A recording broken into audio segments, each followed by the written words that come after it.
posterior urethra. The cystoscopic position is the most convenient.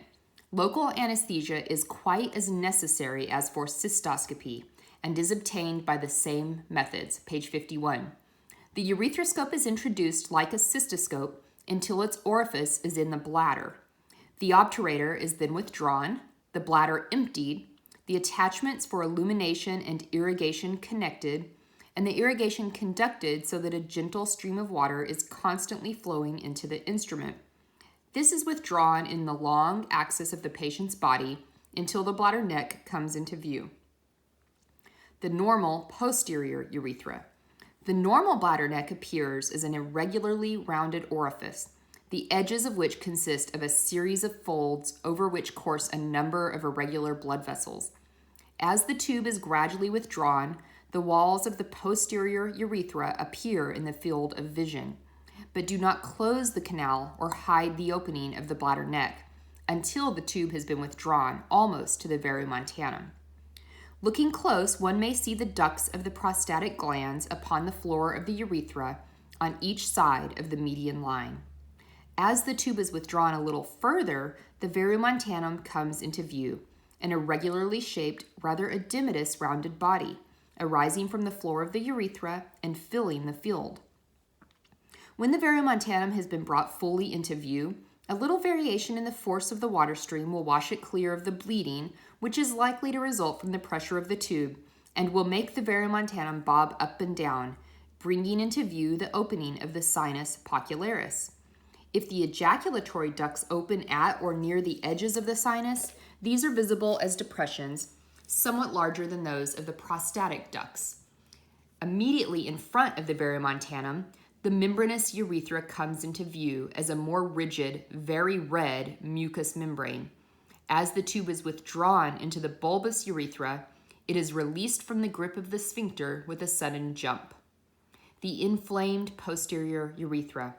Inflammation in the posterior urethra may exhibit simply an excessive tenderness and redness of the mucous membrane with obliteration of the blood vessels. The orifices of the ducts may be unnaturally prominent, and a purulent exudate may perhaps be expressed from them. Chronic inflammation commonly results in the production of little granulomata, which look like warts and are sometimes spoken of as polyps.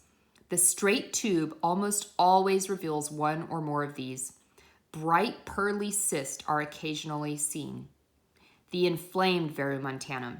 So various are the shapes and sizes of the verumontanum that it is difficult to describe the normal. Changes in the verumontanum are doubtless always associated with inflammation of the sinus popularis, Garrity, and retina.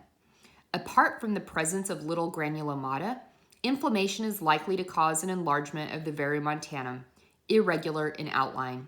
But so great are the normal variations in size and shape of the verumontanum that no diagnosis of inflammation can safely be made from the appearance of the verumontanum alone, except by an expert urethroscopist.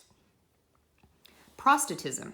Urethroscopic examination of the enlarged prostate reveals the lobes projecting into the urethra, just as cystoscopy reveals them projecting into the bladder.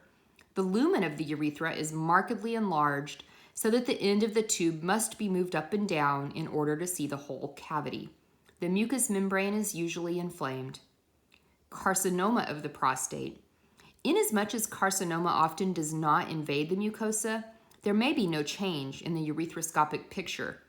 But when the carcinoma has so compressed the urethra as to cause retention, the mucosa at the bladder neck usually appears dark red, and the orifice is likely to be somewhat irregular in outline, while less often ulcerated and fungated areas of inflammation may be seen projecting into the bladder neck or into the bladder itself.